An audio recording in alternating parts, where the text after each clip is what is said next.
ప్రార్థన చేసుకుందాం. ప్రేమ నమ్మకం కలిగిన మా గొప్ప దేవాన్ని కొందరు స్తోత్రాలు తండ్రి.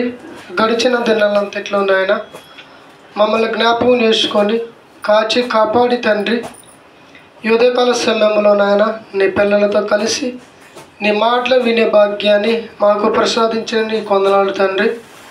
మొట్టమొదటిగా మరి నీ కుమారుడు జయశాల్ గారి ద్వారాగా మంచి విషయాలను నా తండ్రి మాకు వినిపించినందుకు నీ కొందనాలు తండ్రి. ఇదిగో నాన్న, నా ద్వారాగా నీ పిల్లలకు కొన్ని మాటలు తెలియజేస్తుండగా సమయోచితమైన జ్ఞానాన్ని దయచేయండి. వింటున్న నీ పిల్లలకు వారి యొక్క మనోనేత్ర వెలిగించమని ప్రభువైన యేసుక్రీస్తు నామములో ప్రార్థనకు సమర్పించుకుంటున్నాం తండ్రి, ఆమేన్. కూడి వచ్చిన మీ అందరికీ ప్రభు అయిన యేసుక్రీస్తు నామములో అందరికీ వందనాలు, శుభములు తెలియజేస్తున్నాను. ప్రియమైన దేవుని వలన ఈరోజు ఒక చక్కని పాఠాన్ని మనం ధ్యానం చేసుకుందాం. సాత్వికము మనిషిని గొప్ప చేస్తుందా అనే ఒక పాఠాన్ని మనం ధ్యానం చేసుకుందాము. సాత్వికము మనిషిని గొప్ప చేస్తుందా అంటే గొప్ప చేస్తుంది. నిజంగా ప్రతి మనిషి జీవితంలో ఉండవలసిన ఒక లక్షణం ఏంటంటే అదే సాత్వికం. దీని అర్థం ఏంటి అని మనం ఆలోచిస్తే దీని అర్థం ఏంటంటే స్వేచ్ఛత అంటారు, రెండోది మంచితనము అంటారు, మూడోది సమతుల్యత అంటారు. అంటే సమానమైన వ్యవహారాలను ఆలోచించటం మరియు ప్రశాంతత. ఈ పదాలతో కూడుకున్నదే సాత్వికం. ఈ సాత్వికం అనేది ఈ పదం వెనకాల అర్థం ఏంటంటే సంస్కృత అంటారు దీన్ని. అంటే సత్వం నుండి వచ్చినదే ఈ సాత్వికం. ప్రియమైన దేవుని వలన ఇది ఒక ఆత్మీయతకు స్పష్టతనిచ్చేది. మన ఆత్మీయ జీవితానికి ఇది అవసరమైన పాఠం అనేది మనం ఆలోచించాలి. భూమి మీద ప్రతి మనిషి నిజంగా సాత్వికాన్ని కలిగి ఉంటే ఆ మనిషిని దేవుడు గొప్ప చేస్తాడు. దేవుడే కాదు, సమాజం కూడా ఆ వ్యక్తిని గొప్పగా చూస్తుందండి. అలాంటి సాత్వికం మనలో ఉంటే నిజంగా మనం ఎంత గొప్పవారుగా ఉంటామో, భూమి మీద ఎంత గొప్పగా కనపడతామో బైబిల్ గ్రంథంలో మాత్రమే తెలియజేయబడుతుంది. ఈ బైబిల్లో మాత్రమే ఉంది కానీ తప్ప మనకి ఇంకెక్కడ కనపడదు. ఏ పుస్తకాలలో ఏ గ్రంథాలలో వెతికినా కానీ మనకి దొరకనిది ఏంటంటే అదే సాత్వికం. చాలా మందిలో కూడా ఈ సాత్విక స్వభావం కనపడదు. క్రైస్తవులని చెప్పుకుంటున్న వాళ్ళలో కూడా సాత్వికము లేదా ఏమంటే మంచితనము, స్వేచ్ఛత, సమతుల్యత అనేది, ప్రశాంతత అనేది మనుషులలో కనపడదు. కానీ ప్రియమైన దేవుని వలన మనలో ఈ అన్నిటినీ కనుక కలిగి ఉంటే నిజంగా మనల్ని గొప్ప చేస్తుంది. ఒకసారి చూద్దాం. సమూయేలు రాసిన 2వ గ్రంథము పాత నిబంధన గ్రంథంలో నుంచి మనం మరి ప్రారంభించడం జరుగుతుంది. సమూయేలు గారు రాసిన 2వ గ్రంథము 22వ అధ్యాయము 36వ వచనం పేజీ తిప్పండి. ఏమండి, 22వ అధ్యాయం 36వ వచనం పేజీ తిప్పితే మీకు అక్కడ కనబడిద్ది. నీ సాత్వికము నిన్ను గొప్ప చేస్తుంది. నిజంగా మనలో సాత్వికము లేదా సమతుల్యత లేదా మంచితనము, ప్రశాంతత ఉంటే మనల్ని ఏం చేస్తుంది? గొప్ప చేస్తుంది. నిజంగా ఒక వ్యక్తికి ఒకనాడు సాత్వికం ఉందండి. సాత్వికమైన వ్యక్తి కనబడతాడు ఒక ఆయన. ఎవరైనా? మోషే గారు. నిజంగా ఆయనకున్న సాత్వికము నిజంగా మనలో ఈరోజు ఉందంటే లేదు. నిజంగా అండి, మోషే గారికి సాత్వికం ఉంది కాబట్టి 6 లక్షల మందిని ఎక్కడికి నడిపించాడు? ఐగుప్తు నుండి కనాను దేశానికి నడిపించాడు. ఈ నడిపించుతున్న సమయంలో నిజంగా ఆయనకి కనుక సాత్వికం లేకపోతే ఈ 6 లక్షల మంది కాలు బలం కలిగిన మనుషులు ఒక్కొక్కరు ఒక్కొక్క విధంగా ఆయనని వేధించి ఉండొచ్చు. అలా వేధించినప్పుడు మరి ఆయన తట్టుకోగలగాలంటే ఆయనకి ఏముండాలి? సాత్వికం ఉండాలి. ఏమంటే ఈ మోషే గారు ఈ ఐగుప్తులో నుంచి ఇశ్రాయేలును నడిపించుతున్న సమయంలో ఒకనొక సమయంలో ఈ కోరాహు అనే ఒక వ్యక్తి ఏం చేస్తాడంటే, కోరాహు కుటుంబం మీకు తెలిసే ఉంటుంది, ఇతను ఏం చేస్తుందంటే తిరుగుబాటు చేస్తాడు. ఎవరి మీద? మోషే గారి మీద. దేవుడు నీకే ప్రత్యక్షమయ్యాడా? దేవుడు నీ మాటే వింటాడా? మా మాట వినడా? ఇక నుంచి నీవు కాదు దేవుని నడిపే సేవకుడివి, మేమే నాయకులము, మేమే దేవుని నడిపిస్తాము అన్నప్పుడు అతడు నిజంగా ఆ విషయంలోనండి ఆ మాట విని ఏమంటే నిజంగా పోయి దేవునికి చెప్పుకున్నాడండి. దేవునికి చెప్పుకున్నప్పుడు దేవుడు అన్నాడు, వాళ్ళందరినీ ఏర్పాటు చెయ్యి. ఏర్పాటు చేసిన తర్వాతకి మోసే వైపు కొంతమంది రండి, అటు అంటే మన కోరాహుకి వెళ్ళి ఉండేవాళ్ళు అటు వెళ్ళండి అండు, ఇటు ఉండేవాళ్ళు ఇటు రండి, అటు ఉండేవాళ్ళు అటు రండి అన్నప్పుడు ఏమంటే చాలామంది మోసకి వెళ్ళి వస్తారు, కానీ కోరాహుకి వెళ్ళి ఒక దగ్గర ఒక 200 మంది 150 మంది ఉంటారు. అప్పుడు ఏం జరిగిద్దంటే ఏమంటే ఈ భూమి అనేది ఇట్లా పగిలిపోయి ఏమంటే ఆ భూమిలోనికి వెళ్ళిపోతారండి. ఎవరు? కోరాహు. అంటే కోరాహు తిరుగుబాటు ఎవరని చేసిండు? మోషేని దేవుడు ఏర్పాటు చేసుకొని దేవుడు మోషేని పుట్టించి ఆ మోషే ద్వారాగానే ఐగుప్తులో ఉన్న బానిసత్వంలో ఉన్న వాళ్ళని విడిపించాలని దేవుడి ఆలోచన అయితే ఈ కోరాహు మధ్యలో కల్పించుకొని నీవే సేవకుడా, మేము సేవకులం కాదా, మేము దేవుని పని చేయకూడదా, మేము నడిపించుదాం కదా, ఇక నువ్వు అవసరం లేదని అంటున్నాడు. అంటే అతనిలో ఏమీ లేదు, సాత్వికం లేదు.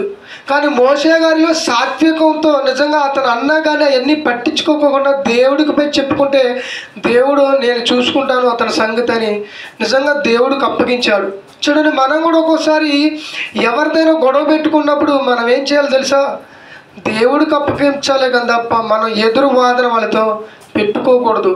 అంటే నీలో ఏమీ లేకపోతే నువ్వు ఎదురు గొడవ పెట్టుకుంటున్నావంటే నీలో సాత్వికం లేదు, నీలో మంచితనం లేదు, ఏమండి సమతుల్యతను లేదు. అలా లేకపోతే మనము నిజంగా ఒకరితో సమానమైన భావన అనేది మనుషుల్లో కనబడదు.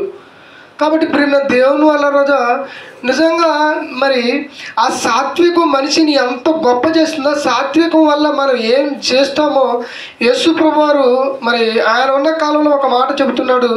మత్తయి సువార్త ఒకసారి మనం చూద్దాం ప్రియమైన దేవుని వల్ల. మత్తయి సువార్త 5వ అధ్యాయం 5వ వచనంలో అక్కడ యేసు వారు ఏమంటాడు చూడండి. యేసు ప్రభువారు మత్తయి సువార్త 5వ అధ్యాయం 5వ వచనంలో సాత్వికులు ధన్యులంట, వారు భూలోకాన్ని స్వతంత్రించుకుందరు. అంటే సాత్వికంతో ఉండవనుకో నువ్వు అందరితో సమానమైన వ్యవహారాలు జరిగిస్తావు. భూలోకాన్ని స్వతంత్రించుకుంటాం అంటే ఇప్పుడు మన ఎక్కడమైనా కానీ మనకు సాత్వికం ఉందనుకోండి, నిజంగా మనతో ఎవడు కూడా గొడవ పెట్టుకునే అవకాశం ఉండదు, మనతో ఎవరికి విరోధం అనేది ఉండదు. అది భూలోకాన్ని స్వతంత్రించుకోవడం. అంటే నీలో సాత్వికం లేదనుకోండి, ఏ చిన్న మాట అన్నా కానీ ఆ మాటకి మరొక మాట, అలా మాట పెరిగిపోయి ఏమైపోద్ది, గొడవ అయిపోయింది. కానీ అందరికీ శత్రువులు అయిపోతాం. కానీ భూలోకాన్ని మనం స్వతంత్రించుకోలేము. భూలోకాన్ని స్వతంత్రించుకోవాలంటే మనలో సాత్వికం కనపడాలి, మనలో సమతుల్యత కనపడాలి, మనలో ప్రశాంతత కనపడాలి. అలా ఉన్నప్పుడే మనం ఈ భూలోకాన్ని స్వతంత్రించుకోగలం. అప్పుడే మనం ధన్యులు అనబడతాము. ఈ సాత్వికంతోనే అనేకులను దేవుని వైపు నడిపించగలము. ఆ సాత్వికం అనే గుణం నీలో లేకపోతే, నాలో లేకపోతే మనం అనేకులను దేవుని వైపు నడిపించలేము. కాబట్టి ఇప్పుడు మేము దేవుని వలన సాత్వికులు అంట ధన్యులు. నిజంగా నువ్వు ధన్యుడుగా కనపడతావు, మనుషుల దృష్టిలో ధన్యుడుగా కనపడతావు, దేవుని దృష్టిలో ధన్యుడుగా కనపడతావు, తల్లిదండ్రుల దృష్టిలో ఒక ధన్యత అనేది నీకు దొరుకుతుంది. అదే సాత్వికం ఉంటే. ఆ సాత్వికం లేకపోతే ఏమండి ధన్యత అనేది దొరకదు. నువ్వు ధన్యుడువు, నువ్వు గొప్పవాడు అనిపించబడతావు. నిజంగా మరి ఒకనాడు మన జయశాల్ గారి ద్వారానే ఈ యొక్క మంచి విషయాలను మనం తెలుసుకోగలుగుతున్నాం. కానీ ఆయన చెబుతున్న మాటలు చాలామంది హేళన చేసి బైబిల్ యూనివర్సిటీ మీద ఎన్నో మరి మాటలు అంటున్నారు. అంటే వారిలో ఏమి లేదు, క్రైస్తవులు అనబడుతున్నారు, వారిలో కూడా సాత్వికం లేదు. సాత్వికం మనసుతో నువ్వు వాళ్ళని క్షమించవచ్చు కదా బైబిల్ యూనివర్సిటీ వాళ్ళని. నీకు సాత్వికం లేదా? ఏమంటే బైబిల్ తెలిసే కదండి వాళ్ళు బోధించేది. బైబిల్ యూనివర్సిటీ అంటే అది ప్రత్యేకంగా స్థాపించబడిన ఒక యూనివర్సిటీ. అది దేవుని వాక్యం పరిశోధించి పరిశీలించి నేర్చుకొని చెబుతున్న ఒక బోధను నువ్వు విని సహించలేకపోతున్నావంటే నీలో ఏమీ లేదు, సాత్వికము లేదు. ఆ సాత్వికంతో నువ్వు స్వీకరించగలిగితే నువ్వు నిజంగా గొప్పవాడిగా కనపడతావు అంటున్నాడు బైబిల్లో. ఇంకేమంటున్నాడు చూడండి ఒకసారి, సంఖ్యాకాండము 12వ అధ్యాయము 3వ వచనంలో, సంఖ్యాకాండము 12వ అధ్యాయము 3వ వచనంలో ఒకసారి మనం బైబిల్ గ్రంథంలో నుంచి చూద్దాం ప్రియమైన దేవుని వలన. సంఖ్యాకాండం 12వ అధ్యాయము 3వ వచనం నుంచి చదవండి. యెహోవా మోషే భూమి మీద ఉన్న వారందరిలో మిక్కిలి అంటే ఎక్కువ సాత్వికం కలిగిన వాడు. అందుకే దేవుడు ఫ్యూచర్ను చూసి మోషేను ఏర్పాటు చేసుకుంటూ, ఏమండి మనం ప్రజెంట్ అని చూస్తుంటాం, అంటే జరుగుతానని అని చూస్తున్నాం కానీ తప్ప దేవుడు జరగబోయే దానిని ముందే మనసులో పెట్టుకొనే మోషే గారిని ఎన్నుకున్నాడు. ఈ మోషే అయితేనే ఐగుప్తులో ఉన్న ఇశ్రాయేలులందరినీ నడిపించగలడు. ఈ మోషే మాత్రమే. ఏమండి వాళ్ళు ఎలా మాట్లాడారండి? వాళ్ళు తిండి కోసం గొడవ చేయలేదా? నీళ్ళ కోసం గొడవ చేయలేదా? మరి దోసకాయల గురించి గొడవ చేయలేదా? ఏమండి మాంసం గురించి గొడవ చేయలేదండి? ఇలా ఎన్ని అడుగుతున్నా కానీ మమ్మల్ని ఇంత దూరం ఎందుకు తీసుకొచ్చా? చంపడానికా? మమ్మల్ని అక్కడే చావనేయచ్చు కదా, ఇక్కడ దాకా ఎందుకు తీసుకొచ్చి చంపడం అని అన్నప్పుడు కూడా నిజంగా ఎంత సాత్వికమైన మనసుతో వాళ్ళని ఒక దారిలో పెట్టి నడిపించడం అనేది గొప్ప విషయం అండి. ఏమంటున్నాడు మరొకసారి చూద్దాం. యెహోవా ఆ మాట వినేను. మోషే అంటే భూమి మీద ఉన్నవారందరిలో మిక్కిలి అంటే నిజంగా. ఏమంటే మోషే గారు ఏమంటాడంటే ఒక సందర్భంలో దేవుడు ఏమంటాడంటే, మోషే ఇక వీళ్ళందరినీ నేను చంపేయాలనుకుంటున్నాను. ఎందుకంటే ఇంతకాలం వీళ్ళకి నేను రక్షణగా ఉన్నాను. వీళ్ళు నా మాటలు ఎన్ని విన్నా కానీ, ఎన్ని అద్భుత కార్యాలు చూసినా కానీ వీళ్ళు నా వైపు తిరిగి తమ మనసును మార్చుకోవట్లేదు. నిజంగా వాళ్ళండి మోషే గారు ఎక్కడికి పోయిందండి? సినాయి కొండ మీద, పర్వతం మీదకి, కొండ మీదకి పోయిండు. దేనికి? ధర్మశాస్త్ర గ్రంథాన్ని తీసుకొని రావడానికి. అలా వెళ్ళినప్పుడు వీళ్ళు ఏం చేస్తారంటే అండి, ఈ అహరోను ఉంటాడు కదా, ఈ అహరోనుతో వీళ్ళు ఏమంటారంటే, ఈ మోషే ఏమయ్యను, మోషే ఎడిపోయిండు, ఇక 40 రోజులేసరికి ఇక రావట్లేదు కాబట్టి వీళ్ళంతా ఏం చేస్తారంటే అహరోను దగ్గరికి పోతారు. పోయినప్పుడు ఏమని చెబుతాడు? మోషే లేడు కదా, మనకి నాయకుడు కావాలి కదా, మనకు ఒక నాయకుడు కావాలన్నప్పుడు ఈ అహరోను ఏం చేస్తాడంటే, మీ దగ్గర ఉన్న బంగారం అంతా తీసుకురండి అని అడుగుతాడు. అప్పుడు ఆ బంగారాన్ని అంతా తీసుకొచ్చి కుప్ప చేసి దాన్ని కరగబోసి ఏం చేస్తాడంటే ఒక దూడను తయారు చేస్తారు. అంటే చూసారండి వీళ్ళు ఎలా తయారైపోయారు? ఆ సమయంలో దేవుడు చూసి కోపగించుకొని వీళ్ళు ఏం చేస్తాడంటే, నేను చంపేస్తాను అని అంటాడు దేవుడు మోషేతో. నేను వీళ్ళని చంపేస్తాను, నీ ద్వారానే నాకు జనంగాని నేను ఏర్పాటు చేసుకున్నాను అన్నప్పుడు మోషే గారు ఏమంటాడంటే, తండ్రి అలా వద్దు, ఎందుకంటే నువ్వు ఎక్కడి నుంచి తీసుకొచ్చావో అక్కడున్న జనం అంతా ఏమనుకుంటారు? చూసారా వాళ్ళ దేవుడు మరి వాళ్ళని రక్షిస్తారని దేశపోయి మధ్యలోనే చంపేశారు, ఆ మాట నీకు చెడు మాటగా వస్తుంది, కాబట్టి వాళ్ళని చంపే ముందు నా యొక్క పేరుని నీ జీవగ్రంథం నుంచి తుడిచివేయి అనే మాటను అంటాడండి. అన్నప్పుడు ఈ మాటను ఇక్కడ మనకు కనబడుతుంది. నిజంగా దేవుడు ఆ డిసిషన్ తీసుకున్నప్పుడు మోషే గారు ఏమనాలి? నిజంగా తండ్రి వీళ్ళు అసలు అనవసరం, వీళ్ళు ఎంత చెప్పినా వినరు, వీళ్ళని చంపేయి, వీళ్ళు అవసరం లేదు అని అనవచ్చు కదండి. కానీ అలా అనలేదండి. ఆయన ఒక మంచి మనసుతో ఒక్కసారి ఆయన వాళ్ళకి ఛాన్స్ ఇచ్చి చూడని మోషే మరి తండ్రి అయిన దేవుని బతిమిలాడాడండి. అంటే ఆయనకు ఏముంది? సాత్వికమైన గుణం ఉంది కాబట్టి నిజంగా ఇశ్రాయేలును కాపాడాడండి. నువ్వు వాళ్ళని చంపాలనుకుంటున్నావు, ముందు నీ జీవ గ్రంథంలో నా పేరును తుడిచేయి అన్నాడు. అంటే ఆయన యొక్క మంచి మనసుతోనే ఏం చేసిండు? వాళ్ళని క్షమించిండు. అంటే అంత మంచి మనసు మనకు ఉంటే, నిజంగా ఒకరిని క్షమించే మనసు మనలో ఉంటే ప్రియమైన దేవుని వలన మనకి ఎవరితోనూ ఏ శత్రుత్వం అనేది మనకి ఉండదు. కాబట్టి ప్రియమైన దేవుని వలన అలాంటి సాత్వికం అనేది మనలో కనపడాలి. చూద్దాం మరొక మాట. కొలసీలు రాసిన పత్రిక అపోస్తలుడైన పౌలు గారు కొలసీలో ఉన్న సంఘానికి ఉత్తరాన్ని రాస్తున్నాడు.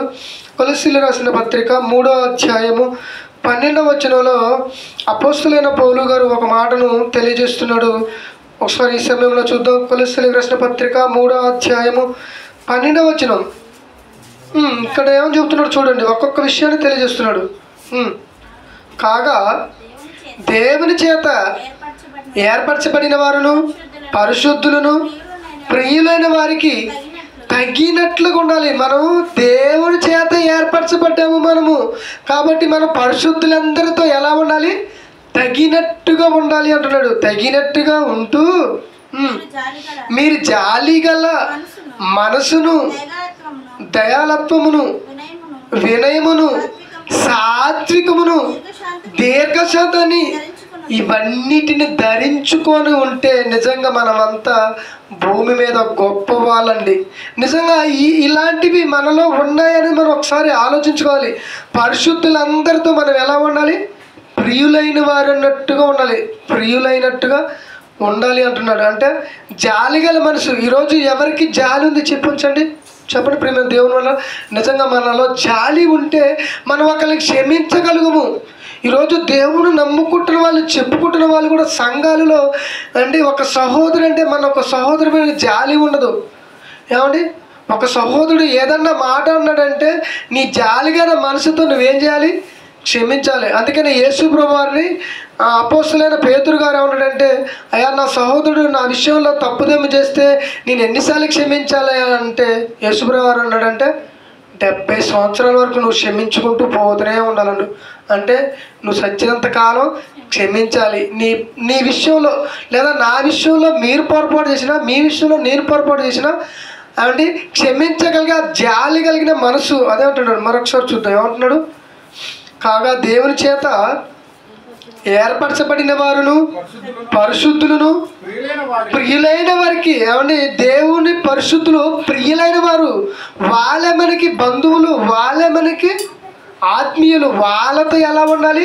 ప్రియులు అయినట్టుగా ఉండాలి. కానీ మనమేమో మన బంధువులతో ప్రియులైనట్టుగా ఉంటాం, కానీ ఆత్మీయులతో మనం అలా ఉండం. కానీ ఎలా ఉండాలి? చదువు మరొకసారి ఆ మాటను. కాగా దేవుని చేత దేవుని చేతనే ఏర్పరచబడింది ఈ సంఘం.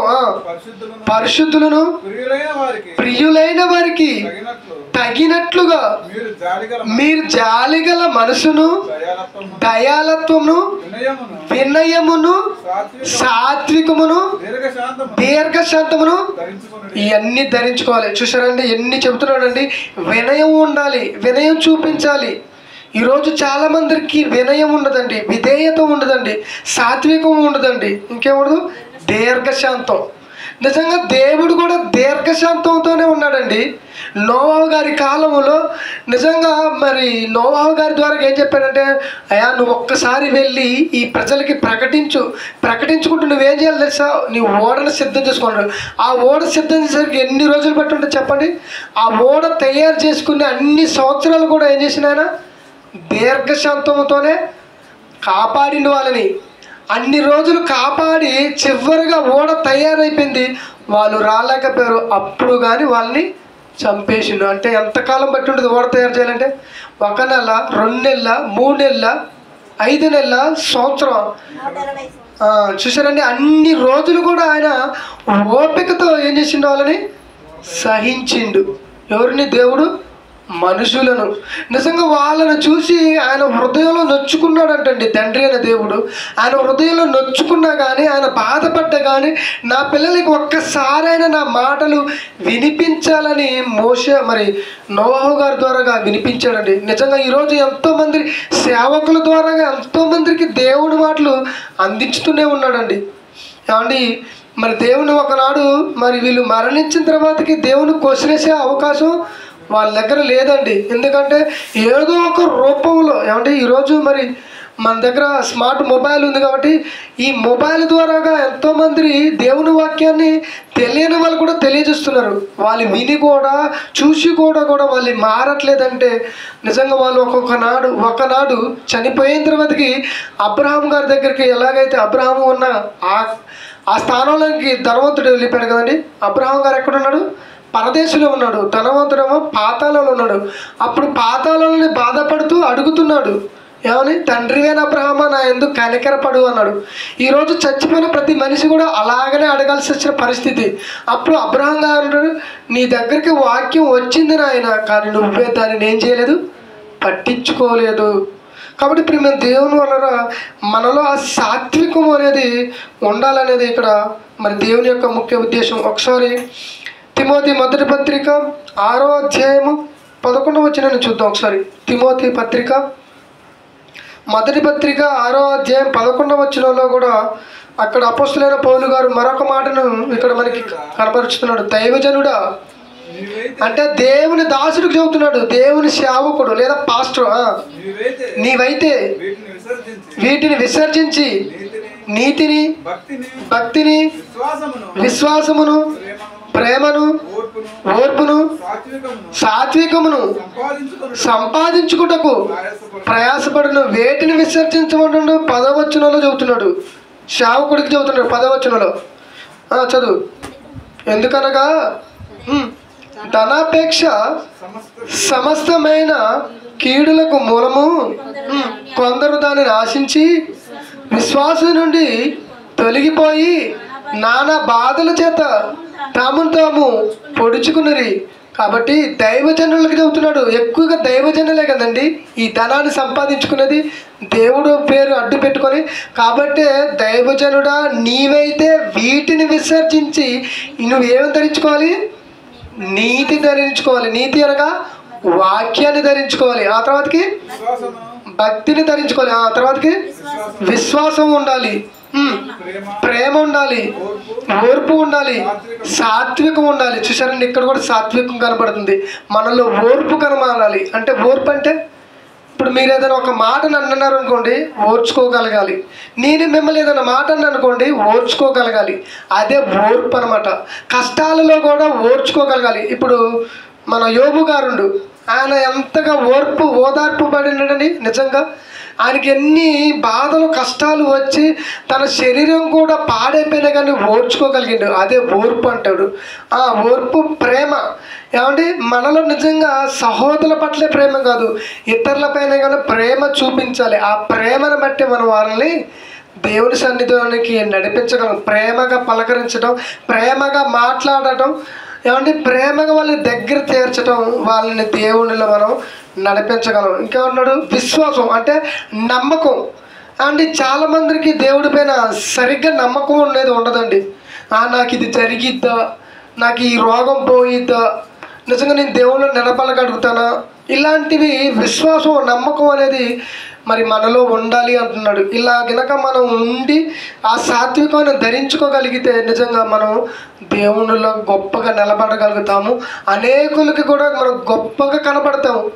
ఏమంటే నిజంగా మరి పలానా కోటేశ్వరరావు ఒక్క మాట అన్నా తిరిగి ఏ మాట అనలేడండి, మనం అతను అనకూడదు అనే ఒక మాట రావాలి. ఏమంటే బాబు అంకుల్ ఉండండి లేదా బాబు గారు ఉండండి, నిజంగా ఒక మాట అన్నా కానీ ఏం అన్నడండి అని ఒక పేరు రావాలి నీ కుటుంబం నుంచి. నా కుటుంబం నుంచి ఒక గొప్ప పేరు రావాలి. అదే సాత్వికం. సహించగలగాలి, ఏమంటే ఓర్చుకోగలగాలి, ప్రేమ చూపించాలి, విశ్వాసాన్ని చూపించాలి. ఇలాంటివి ఉంటేనే మనం మా కుటుంబాన్ని కూడా దేవునిలో మార్చుకోగలము. కాబట్టి ఇప్పుడు మేము దేవుని వల్ల ఇలాంటివి ధరించుకోమంటున్నాడు దేవుడు. ఏమండి ఇంకేమన్నాడు? మరొక మాట చూపిస్తాను. అదే తిమోతి రాసిన 2వ పత్రిక 2వ అధ్యాయం 24వ వచనం. అదే తిమోతి రాసిన 2వ పత్రిక 2వ అధ్యాయము 24వ వచనం. సత్య విషయమైన అనుభవ జ్ఞానము వారికి కలుగుటకై దేవుడు ఒకవేళ ఎదురాడు వారికి మనసును దయచేయును. అందువలన సాతాను తన ఇష్టం చొప్పున చెరపట్టిన వీరు వారి యొక్క ఉరిలో నుండి తప్పించుకొని మేలుకొందరు అని ప్రభు యొక్క దాసుడు అట్టి వారిని సాత్వికముతో శిక్షించుచు జగడమాడక అందరి ఎడల సాధువుగాను బోధింప సామర్థ్యుడుగాను కీడును సహించువాడుగాను ఉండవలను. ఇక్కడ మనకేమర్థమవుతుంది? ప్రేమ దేవుని వలన సత్య విషయమైన అనుభవ జ్ఞానాన్ని నేర్చుకున్న తర్వాతకి అతను కనుక ఒకవేళ సాతానుగా ఇలా మాయల పడ్డాడు అనుకోండి, ఈ సేవకుడు ఏం చేయాలి? శిక్షించమంటుండు. అంటే ఈరోజు ఒకవేళ నేను ఒక సహోదరుని నేను శిక్షించాను అనుకోండి, ఏమంటారు? ఇక్కడ దేవుడు ఏమంటే శిక్షించమంటుండు, కానీ శిక్షించడం కాదు, మామూలుగా గద్దించినా కానీ సహించలేని పరిస్థితి. నువ్వు తప్పు మాట్లాడుతున్నావు లేదా నువ్వు నీ జీవితాన్ని సరిదిద్దుకో అని చెప్పినప్పుడు ఆ సేవకుడి మీద కొంతమంది ఏమండి కోపపడిపోయి అతని మీద ద్వేషం పెట్టుకొని మన సంఘానికి రాని పరిస్థితి. కానీ ఇక్కడ దేవుడు ఏమంటున్నాడంటే, మరొకసారి చదివితే మీకు అర్థమైంది. ఏమంటున్నాడు?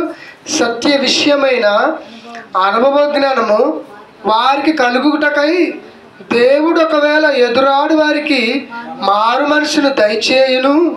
అందువలన సాతానుగాడంట తన ఇష్టము చొప్పున చెరపట్టిన వీరు వాడి యొక్క ఊరిలో నుండి వాడు చెరపట్టుకొని పోతాడండి. సంఘంలో చేర్చబడిన వారిని సాతానుగాడు చెరపట్టుకొని, అంటే అతను దేవునిలో లేకుండా తీసుకొని వెళ్ళిపోతున్నాడు. యాడికి? వాడికి నచ్చినట్టుగా భూమి మీద బ్రతికించడానికి. అలా తీసుకుపోయిన వారిని వాడి యొక్క ఉరిలో నుండి తప్పించుకొని మేలుకొందురేమో అని ప్రభు యొక్క దాసునిగా దేవుని సేవకుడు అట్టి వారిని సాత్వికముతో ఏం చేయాలి? శిక్షించమంటున్నాడు. శిక్షించడం కనీసం గద్దించినా కానీ సహించలేని పరిస్థితి ఈ రోజులలో. కానీ ఏమంటున్నాడు దేవుడు? సాత్వికమైన మనసుతో శిక్షించమంటున్నాడు. దేవుని వాక్యంతో శిక్షణను ఇవ్వచ్చు, గద్దించవచ్చు. కానీ ఒకనొక సమయంలో పౌలు గారు అన్నాడంటే నేను బెత్తం పట్టుకొని వస్తా అన్నాడండి సంఘంతో. కానీ ఇప్పుడు మేము దేవుడు ఈరోజు బెత్తం కాదు, కనీసం మాటతో గద్దించే మాటలు చెప్పినా కానీ వినలేని పరిస్థితి. కానీ ప్రియమైన దేవుని వల్ల ఒక దైవజనుడిగా, ఒక సేవకుడుగా చెప్పబడుతున్న మాటలు ఇవి నా మాటలు కాదు, ఇవి దేవుని మాటలు. దేవుడు నా ద్వారాగా పలికిస్తున్న మాటలు. వీటిని మనం స్వీకరించాలి. నీ జీవితంలో స్వీకరించాలి, నా జీవితంలో స్వీకరించాలి. సాత్వికమైన మనసుతోని స్వీకరించి ఆ మాటల ప్రకారంగా మనం నిజంగా భూమి మీద బ్రతకగలిగితే మనం గొప్పగా కనపడతాం భూమి మీద. ఆ మాటలు మనలో ఉండాలండి. ఈ మాటలు, ఈ బైబిల్లో రాయబడిన మాటలు నిజంగా మనలో ఉంటే మనం ప్రేమను చూపించగలము, ఏమండి, విశ్వాసాన్ని చూపించగలము, ప్రేమను చూపించగలము. ఇలాంటి విషయాలన్నిటినీ మనం చూపించగలగాలంటే ముందు ఈ మాటలు మన హృదయంలో ఉండాలి. ఇవి లేకపోతే మనం సహించలేము, ప్రేమించలేము, విశ్వాసం చూపించలేము, సాత్వికము కనబడదు, ఏమండి, సమతుల్యత అనేది కనబడదు, మంచితనం ఉండదు, ప్రశాంతత అనేది మన జీవితంలో ఉన్న వీటన్నిటిని కోల్పోతాం. దేనివల్ల? సాత్వికం లేకపోతే వీటన్నిటి వల్ల కోల్పోయి మనం నిజంగా ప్రేమ దేవుని వలన పాతాళానికి పోయే పరిస్థితి మనలో ఏర్పడింది. కాబట్టి సాత్వికమైన గుణం అనేది మనలో కనబడాలనే ఒక బైబిల్ యొక్క ముఖ్య ఉద్దేశం. మరొక మాట చూస్తాం. తీతుకు రాసిన పత్రిక 3వ అధ్యాయము 2వ వచనం. తీతుకు రాసిన పత్రిక అపోస్తలుడైన పౌలు గారు తీతుకు పత్రిక రాస్తున్నాడు. 3వ అధ్యాయం 2వ వచనాన్ని ఒకసారి చూద్దాం. ప్రతి సత్కారం చేయుటకు సిద్ధపడి ఉండవలనని మనుషులందరి ఎడల సంపూర్ణమైన సాత్వికాన్ని, చూసారండి, సంపూర్ణమైన, సగం సగం కాదు, సంపూర్ణమైన మనుషులందరి ఎడల సంపూర్ణమైన సాత్వికాన్ని మనం ఏం చేయాలి? కనపరచాలి. మనలో నుండి కనపడాలి ఇతరులకు. నిజంగా పలానా వ్యక్తి అంటే నిజంగా దేవుడు నమ్ముకున్నాడు, అతను చూస్తే నిజంగా దేవుడు ఇతరులో ఉన్నాడు, ఇతనే దేవుడు అన్నట్టుగా కనపడాలనేది దేవుని యొక్క ఉద్దేశం. ఏమంటే ప్రతి సత్కారం చేయటకు సిద్ధ మనసు ఉండాలి. సత్కారం అనగా దేవుని కార్యాలు చేయడానికి సిద్ధ మనసు. మనకి ఆ మనసు లేకపోతే ఆ కార్యాలు, దేవుని పనులు చేయలేము. అలాగనే ఇతరులకు కూడా మనం ఎలా కనపడాలంటే పూర్ణ సాత్వికంగానే కలిగి కనపడాలి అంటున్నాడు. ఈ సాత్వికం అనేది నిజంగా పూర్ణ సాత్వికము ఎవరిలో కనపడుద్ది అంటే మోషేలో కనపడుద్ది, ఆ తర్వాతకి యేసుక్రీస్తులో కూడా కనపడిద్దండి. నిజంగా యేసు ప్రభు వారిలో కూడా ఈ సాత్వికం అనేది ఆయనలో కూడా కనపడిద్దండి. ప్రియమైన దేవుని వలన మోషే గారు ఎలాగైతే అనేకులను అంటే ఇశ్రాయేలులో అనేకులను ఎలాగైతే దేవుని కొరకు నడిపించాడో, అలాగనే యేసు ప్రభు వారు కూడా ఈ భూమి మీద ఉన్న వాళ్ళందరి కొరకు కూడా ఆయన కూడా ఏం చేయాలి? నడిపిస్తున్నాడు. ఈ నడిపిస్తున్న సమయంలో ఆయనకు కూడా నిజంగా అంత సాత్వికం ఉందంటే అండి, ఏమంటే మరి యేసు ప్రభు వారిని అప్పగించినప్పుడు ఇస్కరియోతు యూదా ఈయన తీసుకొని పోతారు కదా, యేసు ప్రభుని తీసుకొని పోతారు. ఆయన మీద ముసుగేసి కొంతమంది ఏం చేస్తారంటే పిడికిలతో గుద్దుతారు. నిన్ను గుద్దింది ఎవరో చెప్పాయా అని అంటారు. అప్పుడు యేసు ప్రభు వారికి తెలుసా తెలీదా? తెలుసు. ఏమంటే ఆ తర్వాతకి ముఖం మీద ఉమ్మి వేస్తారు. ఆయన కానీ ఏం చేసిన యేసు ప్రభు క్షమించండు. నెత్తి మీద ముళ్ళ కిరీటాన్ని గుచ్చారు. నిజంగా ఆ ముళ్ళ కిరీటం గుచ్చితే ఎలా ఉంటుందో తెలుసా? ఇది గుచ్చుకుంటేనంటే ఆ ముళ్ళు నిజంగా ఇది అంత తీపి ఉంటుందో. మనకు కూడా చూడండి ఒకసారి, ఏమంటే మనం కట్లకి ఎరగకూడని పోయినా లేదా ఏదన్నా పొలానికి పోయినప్పుడు ఏదైనా ముళ్ళు గుచ్చుకున్నప్పుడు ఎలా ఉంటుందండి ఆ బాధ? అంత బాధను కూడా భరించి యేసుప్రభు వారు నిజంగా మరి ఆ సాత్వికమైన మనసుతోనే క్షమించిండండి. ఎవరు? యేసుప్రభు వారు మనుషులను, ఆ కాలంలో ఉన్న వారు ఎంత శిక్షించుతున్నా కానీ. ఏమండి మళ్ళీ అదే కాకుండా కొరడాలతో మరి ఆయన్ని కొట్టారండి. నిజంగా ఆ కొరడాలు ఎలా ఉంటాయి అంటే ఇట్లా తీసుకొని కొట్టి ఇట్లా గుంజితేనంట అంతవరకు చర్మం ఊడొచ్చి రక్తం కారేదంట. అంటే అన్ని బాధలు కూడా భరించిందంటే నిజంగా యేసుప్రభు వారిలో ఏం కనపడుతుంది? సాత్వికం కనపడుతుంది, ప్రేమ కనపడుతుంది. ఏమంటే విశ్వాసం, తండ్రి పైన విశ్వాసం, నమ్మకం ఆయనకి. ఎందుకంటే నేను చచ్చిపోయినా కానీ నా తండ్రి తిరిగి నన్ను లేపుతాడనే ఒక నమ్మకం ఉండబట్టి ఆయన అన్ని దెబ్బలు భరించాడు. నిజంగా సెలవులో కూడా ఏమంటే ఈ చేతికి ఒక మొల, ఈ చేతికి ఒక మొల కొడుతున్నా కానీ ఆయన భరించిండు. కానీ కొంతమంది మొదలుకి తెలియక బైబిల్ పైన మరి ఏమంటే బురద చల్లాలని 3 మేకులు పీక్కోలేని యేసు మిమ్మల్ని ఏమి రక్షించదని అంటున్నారే కానీ అసలు ఆయన సాత్వికమైన ప్రేమతో మనల్ని రక్షించడానికే ఆయన ప్రాణాన్ని త్యాగం చేసిన విషయం వాళ్ళకి అర్థం కావట్లేదు. ఆయన చచ్చిపోతే మనకి రక్షణ ఉందా? మరి ఆయన చనిపోవడానికే కదా భూమి మీదకి వచ్చింది. మరి కాబట్టి ఆయన సెలవులో చనిపోవాలి, మేకులు కొట్టాలనికి. అలా మేకులు కొట్టి ఆయన ప్రాణం సెలవులో పోబట్టే మనకి ఈరోజు రక్షణ. ఆయన చచ్చిపోతే అసలు యేసుప్రభు వారు మనకి తెలిసిద్దండి? యేసుప్రభు వారు ఎవరికి తెలియదు. అందుకనే ఆయన చనిపోయాడు కాబట్టి ఆయన వల్లనే మనకి రక్షణ. అంటే ఆయన ఏం కనపడుతుంది? సాత్వికం. మరొక మాట చూద్దాం. యాకోబు పత్రిక 1వ అధ్యాయము ముగిస్తానండి. యాకోబు పత్రిక 1వ అధ్యాయము 21వ వచనం చూద్దాం. యాకోబు గారు రాసిన పత్రిక 1వ అధ్యాయము 21వ వచనం. అందుచేత సమస్తమైన కల్ముషము చేతను విర్రవీగుచున్న దుష్టత్వమును మాని లోపల నాటబడి మీ ఆత్మను రక్షించుటకు శక్తిగల వాక్యాన్ని సాత్వికమైన ఆ మనసుతో అంగీకరించాలంటండి. ఏమండి? సమస్త దుష్టత్వం అంట మనలో విర్రవీగుతుందంట. అది ఏమండి? ఈ దుష్టత్వం మనలో సంభవించడానికి గల కారణం ఎవడు? సాతానుగాడు. వాడు మనలోకి వచ్చిందంటే దుష్టుడు వచ్చినట్టు. ఏమండి? దుష్కార్యాలు మనలో ప్రవేశించినట్టు. కాబట్టి ఇక్కడ సమస్త కల్ముషమును విర్రవీగుతున్న దుష్టత్వాన్ని మానేయాలండి. మానేసి మన లోపల ఈ యొక్క వాక్యము నాటబడాలి. ఆ వాక్యం వల్లనే మనం రక్షించబడతాము. ఆ వాక్యం వలన మనం శక్తి పొందగలుగుతున్నాం. ఆ వాక్యం వల్లనే మనకి సాత్వికం అనేది కనపరచగలము. కాబట్టి ఇప్పుడు మన దేవుని వల్ల మనలో ఏం కనపడకూడదు? మరొకసారి చదవండి. 21వ వచనం. అందుచేత సమస్త కల్ముషమును విర్రవీగుతున్న దుష్టత్వమును మాని లోపల నాటబడి మీ ఆత్మను రక్షించుటకు శక్తిగల వాక్యమును సాత్వికముతో అంగీకరించాలి. నిజంగా ఈ బైబిల్ ఏమంటే శక్తి కలిగింది. ఇది ఒక మత గ్రంథంగా ముద్రించుతున్నారు కానీ ఈ వాక్యం మనలో ఉంటే నిజంగా మనలో చెడు ఆలోచన రావు. చాలామంది మారలేదని, ఒక వ్యభిచారి మారలేదా? ఒక దొంగతనం చేసే వ్యక్తి మారలేదా? ఏమంటే ఇంతమంది మారుతుంటే వీడు బైబిల్ అర్థం చేసుకోకుండా వాళ్ళు ఏమంటున్నారు? ఇది ఒక మత పుస్తకం, ఇది ఒక విదేశీ గ్రంథం అంటున్నాడు.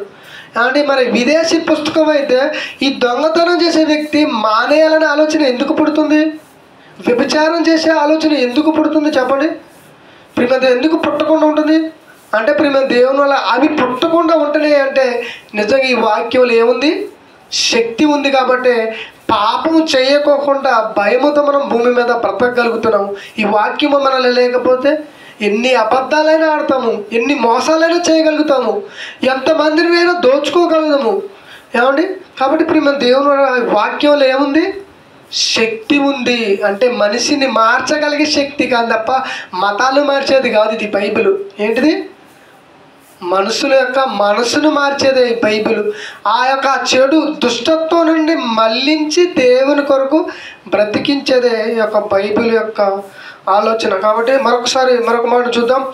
అదే యాకోబు రాసిన పత్రిక 3వ అధ్యాయము 13వ వచనాన్ని చూద్దాం ఒకసారి. ఇక్కడ ఒక మాట చెబుతున్నాడు యాకోబు గారు.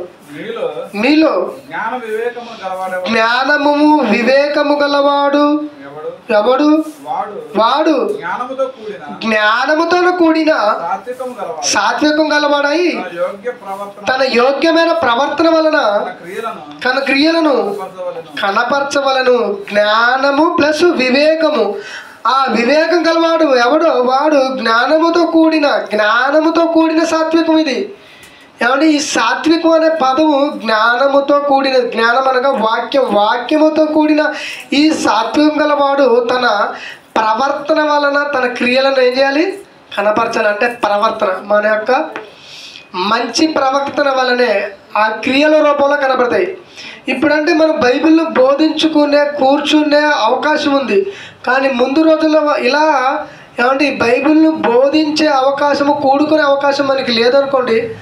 అప్పుడు ఎలా మార్చాలి జనాలంటే మన యొక్క ప్రవర్తన ద్వారానే. మన ప్రవర్తన, మన మాట తీరు, మన నడవడిని బట్టి, మన చూపుని బట్టి అవతల వ్యక్తి దేవుడు నమ్ముకున్నాడు అనే ఆలోచన పుట్టి మార్చగలిగి, అదే ప్రవర్తన కలిగిన క్రియలు.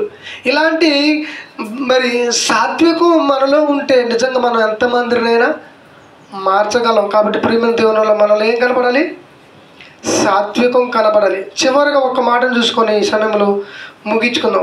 ఒక మాటని పేతురు రాసిన మొదటి పత్రిక 3వ అధ్యాయము 15వ వచనంలో ఒక్క మాటను చూసుకొని ముగించుకుందాం ఈ సమయంలో.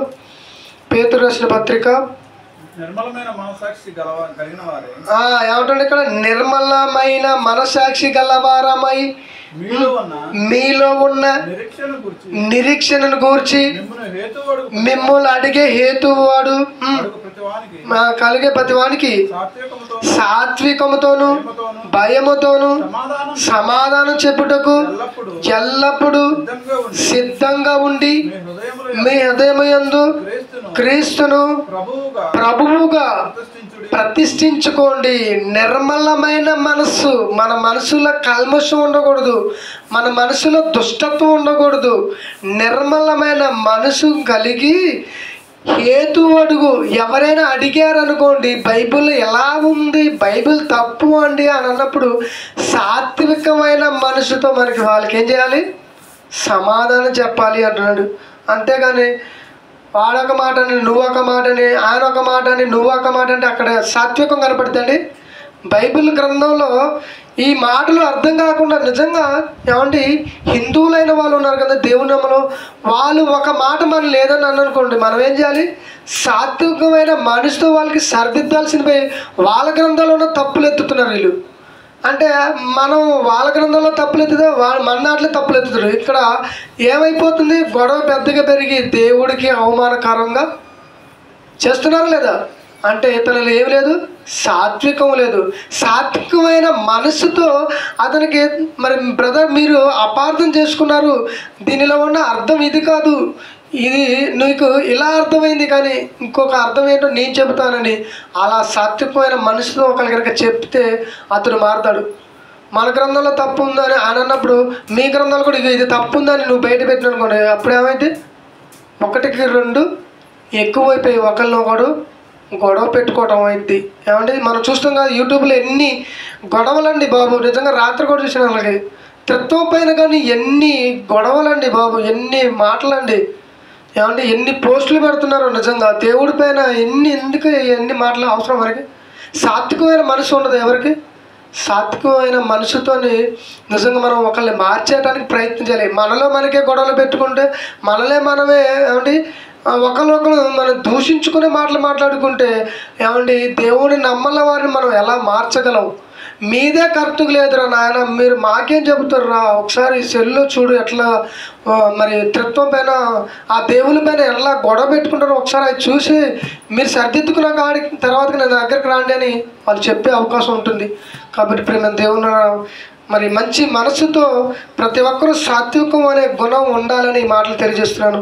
మరి నాలో కూడా సాత్వికం, మీలో కూడా సాత్వికం, దేవుని నమ్ముకున్న ప్రతి వారిలో ఈ సాత్వికమైన గుణం ఉంటే నిజంగా అనేకులను దేవుని వైపు మళ్లించే అవకాశం ఉంటుంది. కాబట్టి కల్మషం ప్రార్థన చేసుకుందాం. ప్రార్థన. ప్రేమ నమ్మకం కలిగిన మా గొప్ప దేవ నీకు వందనాలు స్తోత్రాలు తండ్రి. నిజంగా నాలో నా తండ్రి సాత్వికమైన గుణం, నాలో ప్రేమ అనే గుణం, నాలో సమతుల్యతం అనేది కనబడాలనేది బైబిల్ చెబుతుంది నా తండ్రి. నిజంగా ఇలాంటి మనసు కలిగి అనేకులను మార్చగలుగుటకు జ్ఞాపకం చేసుకోండి తండ్రి. ఇప్పటి వరకు నాయన నీ పిల్లలు నీ మాటలు విన్నారు తండ్రి. విన్న మాటలు మర్చిపోకుండా తమ జీవితాలలో నా తండ్రి ఈ మాటలను నెరవేర్చుకుంటూ నీ కొరకు ఉన్నతంగా బతుకు సహాయం తెచ్చండి. మరి నా తండ్రి నీ కుమారుడు మరి యేసుక్రీస్తు వారి యొక్క శరీరం రక్తాలను పాలు పంపులు పొందుతుండగా జ్ఞాపకం చేసుకోమని ప్రభువైన యేసుక్రీస్తు నామములో ప్రార్థనకు సమర్పించుకున్నాం తండ్రి.